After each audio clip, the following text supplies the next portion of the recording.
Ryan Reynolds here from Mint Mobile. Not only have I been the owner of Mint Mobile for the last few years, I've also been a customer. I don't know if you knew this, but anyone can get the same premium wireless for $15 a month plan that I've been enjoying. It's not just for celebrities. So do like I did and have one of your assistants switch you to Mint Mobile today. I'm told it's super easy to do at mintmobile.com/switch. New activation and upfront payment for 3-month plan required. Taxes and fees extra. Additional restrictions apply. See mintmobile.com for full terms. 'Tis the season to shine with H&M. Discover the holiday collection and find fashionable pieces for your wardrobe or for under the tree. Get inspired and dazzle with this year's glam. From tuxedo styles, bow detailed pieces, impressive prints, and more. From unforgettable looks to unforgettable gifts. With fashion finds to home decor, find it all at H&M. Treat your loved ones and yourself this season. Shop in-store or at hm.com. This episode is brought to you by Shopify. Selling a little or a lot? Do your thing however you cha-ching with Shopify, the global commerce platform that helps you sell at every stage of your business. Shopify helps you turn browsers into buyers with the internet's best converting checkout. 36% better on average compared to other leading commerce platforms. Get a $1 per month trial period at shopify.com/offer23. 'Tis the season to shine with H&M. Discover the holiday collection and find fashionable pieces for your wardrobe or for under the tree. Get inspired and dazzle with this year's glam. From tuxedo styles, bow detailed pieces, impressive prints, and more. From unforgettable looks to unforgettable gifts. With fashion finds to home decor, find it all at H&M. Treat your loved ones and yourself this season. Shop in-store or at hm.com. You can't motivate anyone to do anything that they don't want to do, but you could for damn sure inspire them by being the change you want to see in your relationship.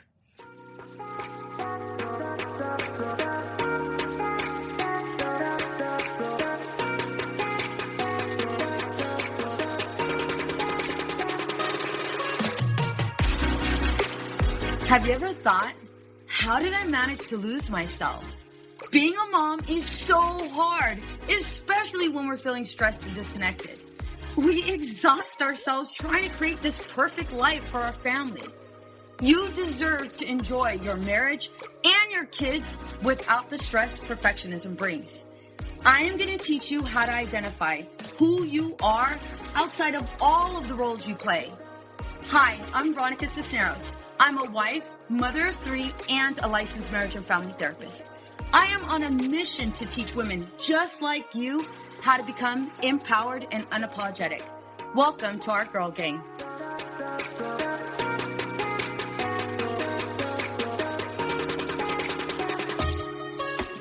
Hey ladies, welcome to Empowered and Unapologetic. I'm your host, Veronica Cisneros, and today's guest is, he's looking at me right now. I think he's the sexiest man alive. He's my husband. We've been married for 21 years? 21 years. I know, I always like mess it up. 21 years going on 22. However, it hasn't always been this way where I've thought he was the sexiest man alive. There were times when he and I weren't necessarily on the same team. However, I asked him, literally pleaded with him if he would do one more episode with me. And here's why I had to plead with him. It wasn't because he wasn't willing to do it. It's because it's like about to be like 9:30 at night. And I know he has a long day tomorrow. However, because he's absolutely amazing and loves me very, very much, or I like to think that this is why, he's here willing to go out and help us out. So behave, babe. Welcome to the show. Thank you. Thank you for having me. Okay, so we're going to cover something really personal. So not only are you on the show and it's late at night, but we're also going to cover a very, very vulnerable topic. So mistake number 4 is, I can make him change. I just have to try harder, love him more, do more. So when you hear me say that, what comes up for you? You can't change anybody. Whether it's you trying to change your husband or your husband trying to change you, it's going to end up in disaster when you try to do things, whether it's through manipulation or through guilt, shame, it's all going to lead to a bad turn somewhere along the lines, because change is only going to happen independently, and it's not going to be what you make that other person do. So one thing I often get is, a matter of fact, I just covered it with about 3 couples. I'm ready for change. And this is like from a woman's point of view. I'm ready for change. I know our relationship needs it. I'm tired. I'm ready to go ahead and take that next step and move forward. And that's great. Right? Self-recognition is, I think, the most important thing with change, is recognizing that you're the person that's being accountable and responsible for your marriage and the success or failure thereof. And you're willing to accept that you are a prime reason or a reason for it not doing as well as you think it ought to be. And so changing yourself, I think, is first and foremost. Yeah. Well, so what a lot of women run into is, okay, so I'm motivated for this change. And let's say maybe I want to go ahead and, move forward financially and, live on a budget and, move towards financial prosperity. Or maybe I want to go ahead and lose 15 pounds or 20 pounds, or I want to get my health, on the right track. Or maybe it has to do with business and success. I'm ready to go ahead and take that big leap. However, my biggest fear is, if I move towards that, will my husband? And so one question I'm often asked is, how do you get someone motivated knowing they want to make a change, but they always have an excuse on why they can't? One thing I thought about when I was writing this is, obviously everything that's in this workbook, it's experiences both you and I've had, it's issues both you and I've had, and it's something I cover often in my private practice. But I think about when, you retired from the military, and here I am, moving towards my private practice, building up that practice, and like hitting numbers I never thought I never imagined I would hit. And you had retired from the Marine Corps, and you were transitioning from you being this complete badass and like hero and all around everybody knows you, to civilian life. And so this is something that it was kind of like we're both aiming for the sky, and then you retired, and it was like I felt as if I was still aiming, but you were kind of at a speed bump. So what was it like when you were there in that transition? It sucked. It's trying to figure out, like at that time, it's trying to figure out my own life. And when there's a role reversal at times, as I'd say, especially for a man, when you're the person that's the primary breadwinner, when you're the person that is the security for your family, you want to continue to be that and provide for your family and not have to rely on somebody else to pull the weight. And, there's some people that I hear that like they get to that point and they're like, I'm retired now, so now I get to finally relax. And that's great if that's what you want to do. But if you get to a point where you're just like, no, I want to do more, I just don't know what the hell it is that I want to do. And yet your spouse is like, well, I'm off in the races and I'm going and I'm doing these things. I think in a relationship, we desire that security within our own relationship of having comfort. But I think that's also the thing that leads to sometimes the demise in our relationship, where comfort becomes the thing that kills our relationship, because we get too comfortable, and then comfort leads into complacency, and then complacency leads to other things where there's, maybe one person that's like you said, whatever the motive is, maybe you're recognizing you're out of shape and you want to get in shape. And maybe there's some insecurities by the other partner that's just like, well, why all of a sudden there's this change, and you're starting to leave your partner behind. But I think it's the way that it's done, and it's shared amongst the two of you of how this change is happening and why it's happening. So how is it? So I'm going to go back to, for you, like my question, what was that like for you? So I'm still moving forward. I was struggling with trying to find my own way, a new path, because like, while one chapter ended, a new chapter was beginning. I just didn't know how this next chapter was even going to be written. So it was trying to find that thing, and it was, try this one thing and do it well. And then just realize this is not what I'm meant to do. And then go on to the next thing, until I finally reached that point where I'm like, okay, this is what I know that I want to do.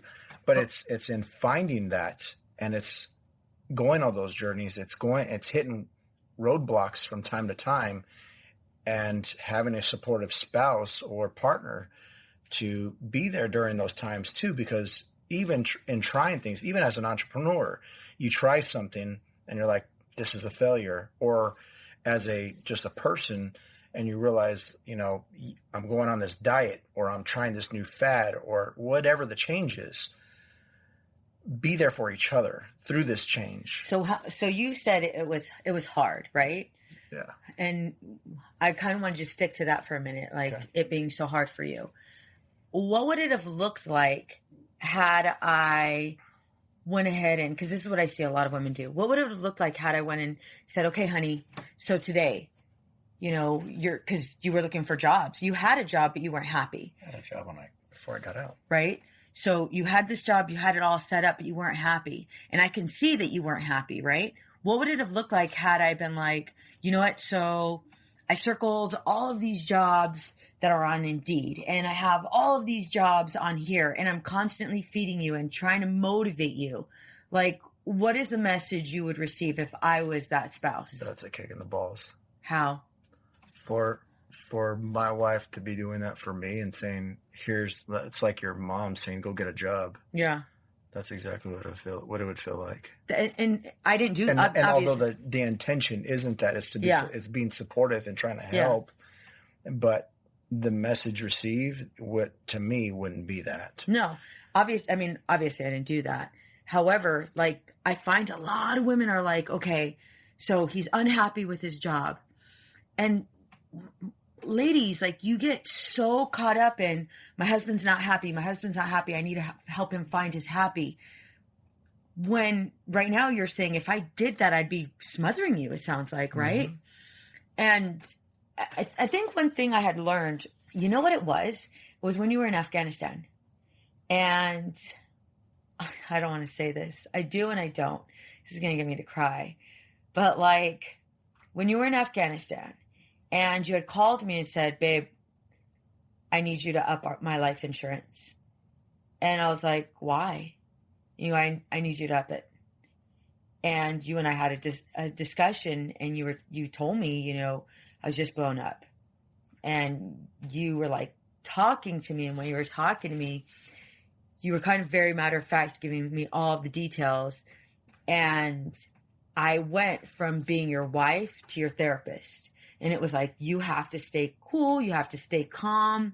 You have to listen to everything that he's saying and not overreact, because you're not in a place where I could just grab you and hug you. And I mean, obviously I can't take care of you, but you weren't there where I can like be that wife, be that support. I could only basically listen.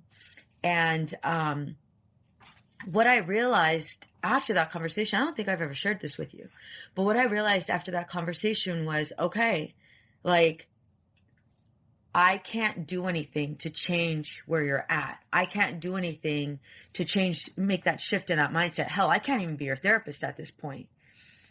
And so I have to trust. I have to let go of that illusion of control that I really don't have. And I have to trust that everything is going to be fine. And that was so hard for me to do, considering, I mean, shit, you're clear across the country, like the world, not even the country, you're clear across the world, and you're telling me I was just blown up. Me and my Marines were just blown up, and we did a psych eval, we did this, but whatever, we're going to go out again. I think it was like the next day. Mm-hmm. And it was just like, okay. And so what I learned was, I really don't have control over our circumstances. And it was then that I just started to go ahead and let go and trust that even though like you literally, your life was in danger. Like you could have died that day. Totally could have died that day if you guys didn't have that mind roller attached. And it was like, I still have to go ahead and put faith in this. And I'm sharing with you guys this story because like, it's literally that. Yeah, it sucks. It sucks seeing our husband down and out. It sucks when they're not motivated. It sucks that, hell, it even sucks when they give up. And we gotta trust. We gotta go ahead and step back and allow it to happen. So if we're able to go ahead and step back and allow you to go, or the men to go ahead and do what they gotta do, how does that shift the relationship? Say that again. So if I'm able to go ahead and pull back, right? Mm-hmm. And just trust that you're going to go ahead and figure this out, even though you're in a rut, even though there's this big ass speed bump. I think it's cultivating the relationship that you want to have together. It's not the relationship that you want your other person to mold into, and you're trying to make them into this thing that is your creation. Then it's going to start to build resentment and shame, because they're not even being authentic to themselves. They're being this version of what you want them to be versus being themselves. And eventually they're going to get tired of seeing this person that they stare at in the mirror and realize, where did I lose myself? I'm not even being true to myself. How am I going to be true to my wife? I'm just doing this because it's what she wants me to do. And then they're going to be, and then it's going to start to spiral from there. I would say it's better to like foster and cultivate a relationship that you want to be in together, and that, let's using words like we and us, and or even seeking to understand from each other, like, what is it you want to do and how can we do this together? But go back to you. So like for a man, I get you're going into fix it mode. I get that. But like, I want you to help us understand like really how it impacts. That's part of it. It's not doing it with shame and doing it in a way that seems demeaning or like it's just, you're a piece of crap and you're worthless and you're not doing anything and I'm having to support. That's what the feeling is like all those things of, what can I do to help you? What can I do to spark some change in you? What that's really saying to us and what we're hearing is, you're not pulling your weight in this relationship. I'm having to do everything. You need to get your shit together. And that's more or less what I'm telling you in a nice way. That's what the message you guys receive when we're trying to motivate you. Mm-hmm. And it's not motivation. It's more of a put down. And this is you passively aggressively telling me that, like, you either get on board or move on. I love that you said that, because a lot of us don't see it that way. It's like, no, wait a minute. And I've heard women say this. I've heard couples, I've heard men say what you just said right now. And a woman's reply would be, wait a minute. Like, no, I'm really just trying to help you because you haven't applied for a job in like 2 weeks. And, I'm not seeing you make any phone calls, or I'm not seeing you pull your weight. And I feel like I'm going to be doing this. But I'm like literally trying to motivate you. And men have a very difficult time being able to say, well, you're not motivated, being able to say what you just said. Mm-hmm. You're not motivating me. If anything, you're shaming me. And I feel like shit because you're constantly reminding me I'm not enough. Yeah. Right. And so ladies, I want you to hear something. You can't motivate anyone to do anything that they don't want to do. But you could for damn sure inspire them by being the change you want to see in your relationship. Write that down. If you have to freaking stop it, pause it, rewind it, do it. But we don't have that ability. We don't. However, honey, when I started to go ahead and take on, right? Or take off and move towards these goals that I never thought I'd ever achieve. It wasn't that I was obviously leaving you behind. Hell, you were coming with me. But what was that? What was that message you received? Well, my ass is like, hey, you know what, babe? I'm here. I support you. I see you hustling. I see you doing everything you need to. and it was when you were at Home Depot and you're transitioning to, you were looking for something else and the VA was taking forever, right? Remember? And it was like, all right, well, whenever it happens, it happens. However, I'm still going. What was that like for you? Did you feel like I was leaving you, or did that inspire you? It was, in a way, it was like, it was eye-opening for me because I seen, like, in my own life, it was a role reversal. Yeah. When I was, doing my own thing, when I was, just kept on climbing the ladder and doing everything that I can to get to the top, you were there to pick me up. And even on days or times when I was just like, no, I don't want to do this anymore, you were there for me. And it was then that I had to realize, like, you know what, it was something that I had to see, that although you sat there and you still continued to grow and learn independently, I had to be able to learn to do the same thing to myself. And, however that meant, whether it was reading books or trying to find another job and just finding that niche, finding that thing that was going to make me happy, because it wasn't going to happen with you making me happy or through your own growth. That was something that you were seeking for yourself, which was great. It was just me being supportive and joining you for the ride versus saying, no, you need to come back here and screw this plan that you're on and this journey that you're trying to be on. You need to come back down to reality over here. So would you say it inspired you watching me grow? Yes, it did inspire. And inspired my own growth to realize that, you had done this once for me before. Why can't I do it for you? And at the same time, we grow together versus growing apart. And I think me pulling back and just kind of letting it happen. Not only was it, not when you did end up getting the job at the VA, it was like, it wasn't that I did it, you did it. And it was, I just kind of seen it, like, it was so much different than what we did in the past. Because what we did in the past, I did what most women did or do. It's like, oh, if I could only motivate him, if I only, read this book or listen to this, and that didn't work. And what I didn't realize is I was pushing you away from me. I didn't realize that I was shaming you. And so this is why I wanted you on this episode, because not only do women need to hear this, but I think it'd be a good idea for women to get their husbands to listen, because I feel like so many times you guys don't have a voice. It's not because you guys aren't strong. It's not because you guys aren't men, but it's because you guys don't express yourself. And so I feel like, me having you on, it's kind of like this vehicle, this opportunity for men to be heard. What would you like to say to women with regards to this mistake? I can make him, if you heard a lady say this, right?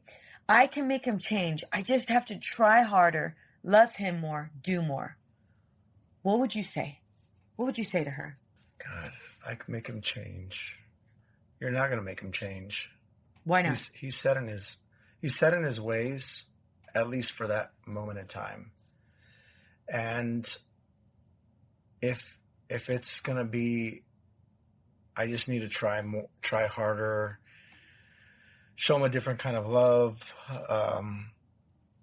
verbally, physically, whatever that is, you're just going to waste your time. You're going to get tired out just trying to do these things. And eventually you're going to give up and you're going to start to build resentment because you're like, I'm seeing all my own growth and he doesn't want to grow. So maybe I just need to find somebody else.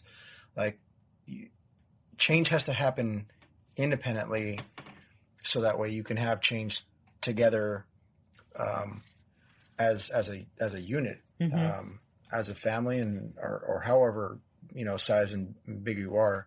But if we do that, will we be sacrificing the marriage? If we let him go, if we allow him to go ahead and motivate himself, would that be sacrificing the marriage? I don't think so. Why not? Because, like I was saying, like you can't make somebody change. Yeah. And trying to force it down their throat, it's just going to make them. It's like telling a kid, don't touch that, don't do this, don't do that. It just makes them want to do it more. So when you tell them not to do one thing, or it's just going to make them start to rebel even more and more and more. And they're doing it out of spite, oftentimes. So if you're trying to foster a relationship where you want to build change in a healthy manner, then be supportive. Be supportive of one another. Here, what is it that's stopping you from this change? Yeah. What are you afraid of? And so that way, maybe I can help you. Yeah. With this thing, and you getting over your fear. Oftentimes, that's the biggest. It's not a challenge. It's fear of crossing through this thing that you feel like you don't have the ability to be able to go through. Yeah. And once you face that fear and then overcome it, then it's like, maybe it's, you have this monumental thing that you want to achieve, but it's facing that mountain of whatever that is that's difficult. So maybe it's breaking it down piece by piece and having little wins along the way to have that euphoric feeling of knowing that, yes, you can work towards this goal and towards this thing, versus I want to do this, but I'm just scared to, and I can't do it. Yeah. So then you give up, or your partner gives up, and now they don't want to change themselves, and so they start to give up. But that's something he has to do on his own. They have to do it on their own. Yeah. But you could also help them see it from another perspective of, well, help me understand what it is you're trying to do. Well, I'm trying to create this thing, or in 5 years, I want to be here. Okay, well, in 1 year, or in 6 months, or in 3 months, how can we have small wins along the way, or help you achieve this thing that you want to see in 5 years, helping them see it from a different perspective. So basically asking them, how can understanding what change they want. Yes. And then asking, how can I be a part of that change? Mm-hmm. Gotcha. So we have a list of questions that we're going to go over with you. And that's on page 15 of our workbook.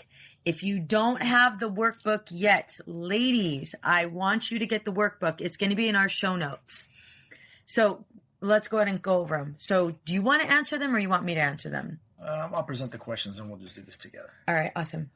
All right. Identify why it's important that he changes. Is he unhappy? Are you unhappy? So for me, the reason why I wanted change to happen is because, if I'm being honest, I did not like seeing you like that. It was one of the first times I had ever seen you like defeated. Yes. And I look at you like my hero. Like, I think you're just this badass, amazing man. And then I'm watching you, and it's like, you're busting your butt, working. You were on the night shift working. Yeah. You were doing admin, but you were still, you were like long, crazy hours. You weren't with us that much because you were sleeping during the day. And I just looked at you and how miserable you were. And I wanted to take that away from you. Yeah. I didn't want you to be like that. And so that's why it was important for me to have you change, because I can't believe I'm going to say this, but it's also true. It's important for you to change, because I can't deal with these emotions. So as long as you change, then these emotions will go. But the longer you stay in this stuck, defeated position, I got to deal with these crappy ass emotions. And so that's ultimately what I was trying to do. And I've noticed most women are trying to do the same thing. Like, help me get rid of this right now, because I don't know what to do. I don't know how to cope. Okay. If he doesn't change, how will that impact you? Oh, so at the time for me, if you didn't change, then that meant I would have to look at you being miserable, short-tempered, frustrated, overwhelmed, defeated. I don't want that. I don't want that at all. How does it impact the marriage, though?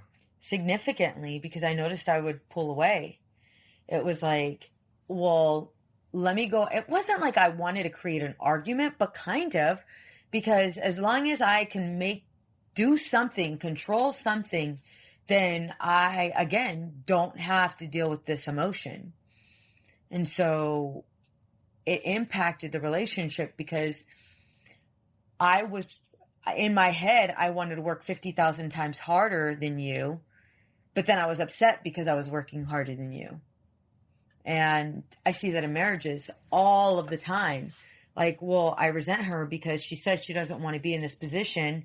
She wants to have more friends. But every time I present an opportunity for her to meet people, she's like freaking a shelf or a hermit crab, you know, or vice versa.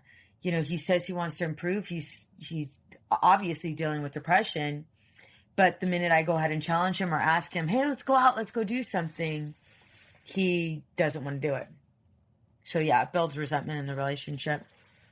Okay. What do you think that we have that's within our control? Obviously, the only thing we have in our control is ourselves. Like, I've learned that in this field.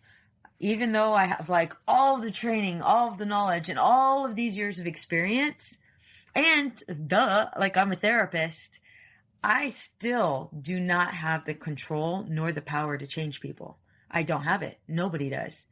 And so it's realizing that every single day, like when I'm sitting in front of, I practice virtually, but when I'm sitting, you know, across from, you know, maybe somebody that's suffering from a meth addiction, or I'm listening to a couple say, you know what, this is hard. This is hard. Or when I'm looking at a little girl who is telling me, you know, she's suicidal, it's like, damn, I am powerless. I can guide them. I could teach them. I can't control them. What are some things that you would say that have worked in the past, and what hasn't? Ooh. So with you, going back to our marriage and our relationship, what has worked in the past? What inspiring message have I given you that has led to some form of change? Nothing. Nothing. There hasn't been anything that I've ever said that was like, holy crap, this is it. This is the holy grail. He's going to change. It hasn't been that. Now, what I've done, that's something different. Whenever I've put myself in your shoes, whenever I've really, really heard what you had to say and where you were at. Hell, I mean, this past weekend, what was it? Sunday when you and I were arguing, I was pissed off at you because of the bacon. Was it Sunday? Yeah. Sunday. Yeah. Yesterday. Yeah. Oh my God. Yeah. Girl, ladies, that's another episode. I was about to drop kick his ass because he almost burned my bacon. We'll talk about that later. I'm not kidding. You remember. You were there. But even you and I were in an argument. And even in that, there was so many things I wanted to say to you because I wanted to hurt you and I wanted to drop kick you. I wanted to do all of these things. Like, no doubt well, that's not going to happen. But I wanted to do all of those things. And what I realized was, okay, hold back, bring it back, Veronica. And instead listen to what you're saying. That has been the most powerful tool that I have in my toolbox, is the power of listening to understand. Because you and I were able to both, even though maybe we didn't agree 100% on the same thing, you and I were able to come to this place of, what would you say, like peace? That sounds lame, but like, you know what I'm saying? Yeah. We were able to come to this level of respect for each other. Yeah. But part of the argument was the fact that she was listening to respond and listening to to fire back versus listening to understand. It took a while to finally get there, because that's where we eventually wanted to be, or where I eventually wanted her to be, is like, look, you do this as a profession. I'm your husband. Try to do the same thing with me. Like, don't listen to try to fire back and see, you know, trying to one up each other. That's not going to be healthy for our own damn relationship. So that has been, that though, right there has. And I would say like even you having this growth mindset now, and even before, like when I retired, I was all in on this stuff. Yeah. Tom Bilyeu, Ed Milet, all these people that, you know, are all about, you know, Gary Vee, these guys that are all about like just establishing, you know, this hunger, this desire to want to be and do more and become a better version of yourself. Like I try to force podcasts, books, all these things on you. You weren't ready for it at that time. Hell no. I was like, I don't even have time. I don't want this stuff right now. I'm trying to figure my life out, trying to figure this stuff out. I'm glad you brought that up. And because like it took you time to finally realize, like, and it wasn't like one of those things where, you tell your spouse one thing, they hear it from you 1,000 times. They hear it one time from that friend or that relative, and all of a sudden it becomes this prophetic thing that you're like, what the hell? I've been telling you that for the longest time, and you finally heard somebody else say the same damn thing, and now you want to actually do it or listen to it. It wasn't one of those instances. It was just the timing wasn't right. And it doesn't mean that what you were saying is wrong or anything like that, or had any ill intent. It just wasn't the right time for them. And eventually it's going to come to that where they may see it. They may drink the Kool-Aid and realize, look, I want to be on board too. But you can't force it on your partner to say, like, look, see my intentions and know that they come from a good place. Yeah. And when you were doing that, I felt that same way, where it was like, here we go. Here, he's trying to, when you were trying to like have me listen, you would even play it on the damn radio. Yep. I remember he would turn on the car on road trips and he would play it. And it's like, so the message I received, kind of going back to the lesson, the message I received was, here are all of the reasons why I'm not good enough. And I need to listen to Tom Bellew or Ed Milet to go ahead and get on their level. So you see me as this accomplished individual. Like that was the message I was receiving. So every single time you turn on the truck or turn on the car and we'd go on this road trip and you'd be like, here, listen to this. It's like, I don't want to freaking listen to this. I don't want to listen to it. Like I was so pissed off at you. And remember? Every single time. Now you know how I was feeling. No, well, so the hell, this is why this lesson is in here, because I felt that way too. It was like, that's not motivating me. If anything, it's telling me I'm not enough. So don't do that. Let's go ahead and do something different.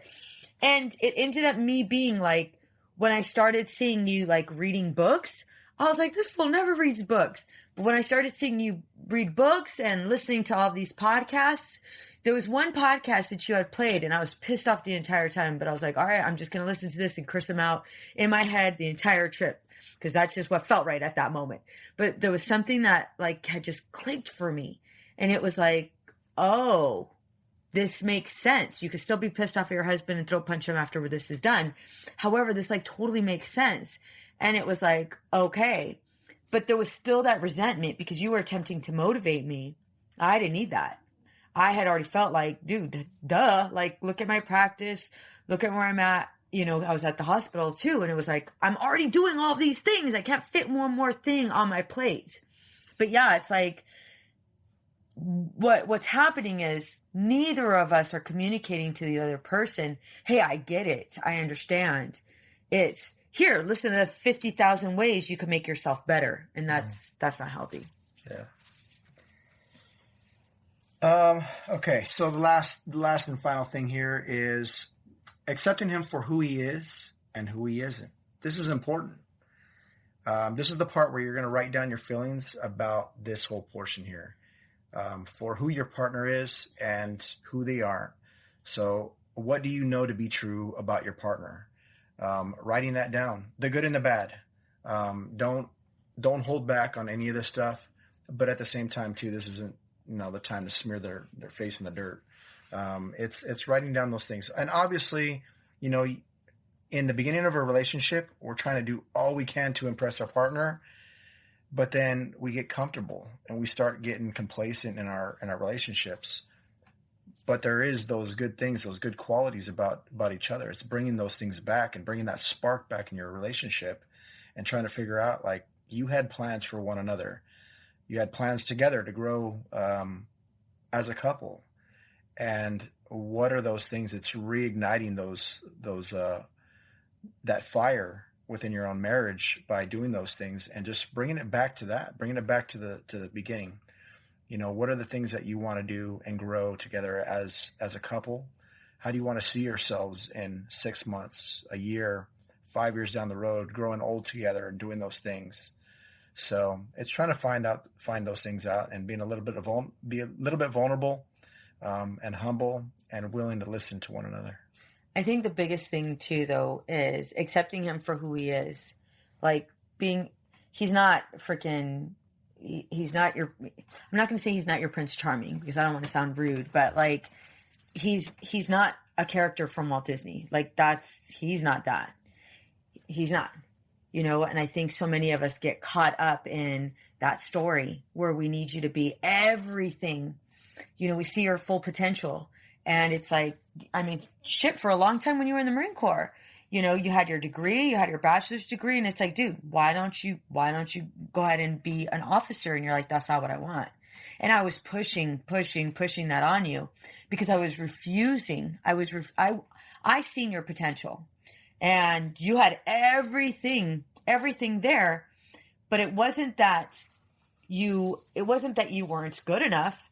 That wasn't the path that you wanted by any means. And so where we get tripped up as a wife is we see all of this potential. We see all, these great qualities, and we want you to go ahead and be that better version. But if we look at ourselves, our husbands probably also see that we can be this better version, but we're too afraid to. And so we don't. So if we can pull back and accept our husbands, our partners for who they are and who they're not only will there be less expectation, but there'll also be less weight on the relationship.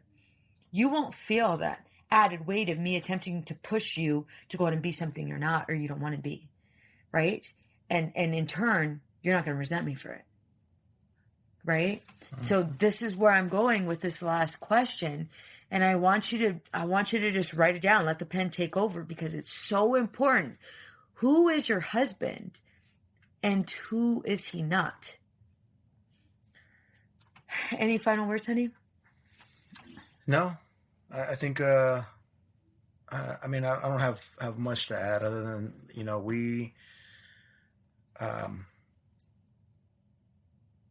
we accept what we deserve, or we feel that we deserve in our relationship. Yeah. And so sometimes we have to try to adapt our marriage and our relationship. Hopefully it's for the betterment of the relationship, and we're not looking things narrowly. We're taking everything into consideration, whether it's, what is the benefit of this change? Is it going to help my marriage? Is it going to help my family?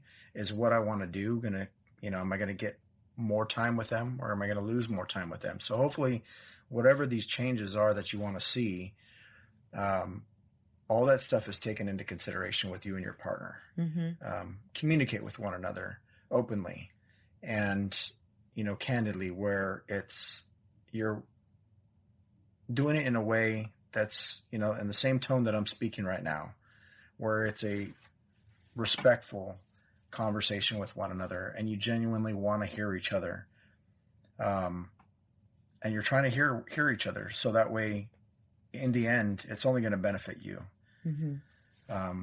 Versus trying to shove each other's agenda and make your husband or your spouse or your wife be this version of something that you want them to be. Let them be who they are. You accepted them. You loved them for who they were when you first met.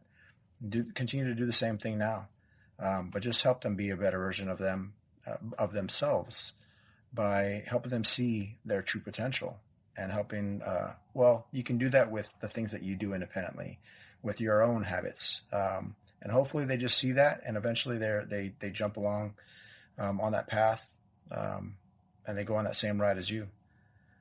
And it's okay if they're not there at that same pace. Correct. Right? Mm-hmm. They'll get there, and if anything, they'll surpass you. Yeah. Mm-hmm. Or you guys challenge each other. Bingo. Compete. And that's something you and I do often. Is there's times where you're like 5 steps ahead of me, and in certain areas of life, and there's times where I'm 20 steps ahead of you. Yeah. The little bitty steps, but. Well, thank you so much for being on here, honey. Thank you. It was an honor. All right, ladies. If you haven't already joined my girl gang, I highly encourage you to join it. This is a group of women who support each other. And every Monday at 8:00 a.m. Pacific Standard Time, I am on there live answering any questions you have with regards to this workbook. Ladies, you want to get your hands on this workbook. It's free right now, And I'm going to tell you that people pay a good amount of money to go ahead and get this information, and it's all yours for free. Make sure you share it with a friend. And in addition to that, be sure to go ahead and print it out. Print it out, answer the questions, be open, honest, and vulnerable, because as long as you take that stance, you will then start to see that, not only that development, but you'll start to see that change that you so badly desire. All right, you guys, love you, and I will see you soon. Bye.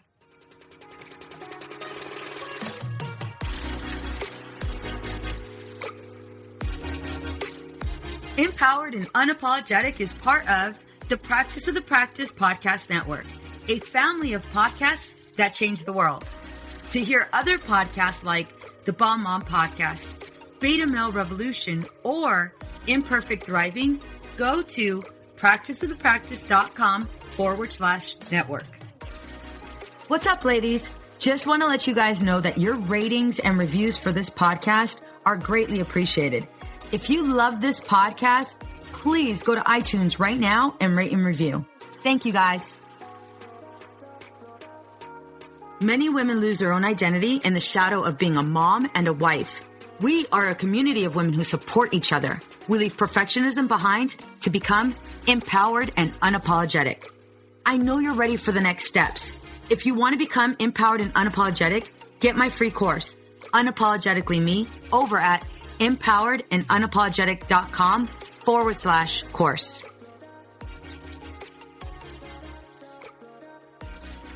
This podcast is designed to provide accurate and authoritative information in regards to the subject matter covered.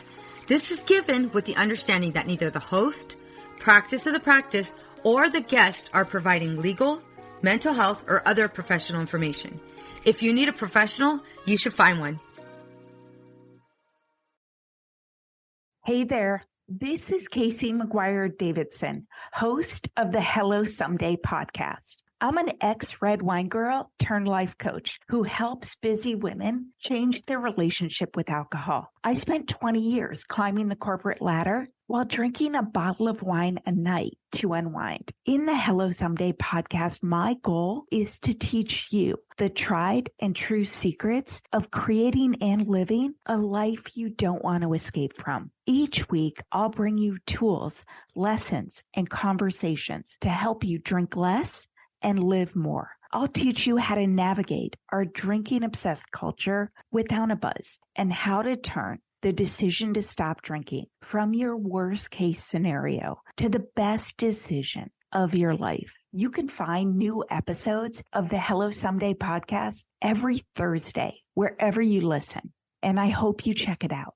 Hey there, this is Casey McGuire Davidson, host of the Hello Someday podcast. I'm an ex-red wine girl turned life coach who helps busy women change their relationship with alcohol. I spent 20 years climbing the corporate ladder while drinking a bottle of wine a night to unwind. In the Hello Someday podcast, my goal is to teach you the tried and true secrets of creating and living a life you don't want to escape from. Each week, I'll bring you tools, lessons, and conversations to help you drink less and live more. I'll teach you how to navigate our drinking-obsessed culture without a buzz and how to turn the decision to stop drinking from your worst-case scenario to the best decision of your life. You can find new episodes of the Hello Someday podcast every Thursday, wherever you listen, and I hope you check it out. I know we've been taught that motherhood requires alcohol. I know we've been taught not to question our relationship with alcohol until we've lost everything. And I know we've been taught that if we do dare to examine our relationship with alcohol, we need to head straight to AA and declare ourselves an alcoholic who is powerless to alcohol forever. But what if all that isn't true? That's definitely not my story. I'm Suzanne, the host of the Sober Mom Life podcast. I'm an influencer who stopped drinking in January 2020, and since then, I've been telling the truth about motherhood, influencing, alcohol, and sobriety. If you suspect deep down that glass or 3 of wine at night might just be making motherhood harder, well, you're right. Come and join me as I chat with other sober and sober-curious moms. Let's laugh, cry, and normalize sobriety together, all while we reheat our coffee for the 4th time today. Addiction impacts all of us. Addiction's consequences run through all of us. From ourselves to our loved ones and through our communities, addiction creates so much loss and grief. My name is Dwayne Osterlin, and I'm the host of the Addicted Mind podcast, a show featuring personal stories, expert guests, and vital information about addiction and addiction recovery. We'll talk with leading treatment providers to discuss the latest research and treatment options for this devastating disease and advocate for mental health awareness. We discuss topics like the importance of creating a community of support, to helping loved ones, to some of the latest research on psychedelic medicines. The Addicted Mind podcast has been about creating hope, listening to stories of many amazing people that have overcome addiction and are thriving. If you or a loved one is struggling with addiction, subscribe to the Addicted Mind podcast wherever you get your podcasts, or check out theaddictedmind.com. New episodes every Monday. See you there. It's easy to blame ourselves for our struggles with alcohol. We see people around us being able to control their drinking without any consequences, yet no matter what we try, we can't seem to figure it out for ourselves. My name is Jillian Teets, and I am the host of the Sober Powered podcast, where I use my biochemistry background to explain the latest research in addiction and help you understand both why you drink the way you do and how to develop the skills and mindset you need to find freedom from alcohol. I discuss topics like why we think about our drinking 24/7, why we have no off switch, and why we crave alcohol. If you're struggling with your drinking or you know someone who is, then I hope that you will check out the Sober Powered podcast. New episodes every Friday. See you there. It's easy to blame ourselves for our struggles with alcohol. We see people around us being able to control their drinking without any consequences, yet no matter what we try, we can't seem to figure it out for ourselves. My name is Jillian Teets, and I am the host of the Sober Powered podcast, where I use my biochemistry background to explain the latest research in addiction and help you understand both why you drink the way you do and how to develop the skills and mindset you need to find freedom from alcohol. I discuss topics like why we think about our drinking 24/7, why we have no off switch, and why we crave alcohol. If you're struggling with your drinking or you know someone who is, then I hope that you will check out the Sober Powered podcast. New episodes every Friday. See you there. I know we've been taught that motherhood requires alcohol. I know we've been taught not to question our relationship with alcohol until we've lost everything. And I know we've been taught that if we do dare to examine our relationship with alcohol, we need to head straight to AA and declare ourselves an alcoholic who is powerless to alcohol forever. But what if all that isn't true? That's definitely not my story. I'm Suzanne, the host of the Sober Mom Life podcast. I'm an influencer who stopped drinking in January 2020, and since then, I've been telling the truth about motherhood, influencing, alcohol, and sobriety. If you suspect deep down that glass or 3 of wine at night might just be making motherhood harder, well, you're right. Come and join me as I chat with other sober and sober-curious moms. Let's laugh, cry, and normalize sobriety together, all while we reheat our coffee for the 4th time today.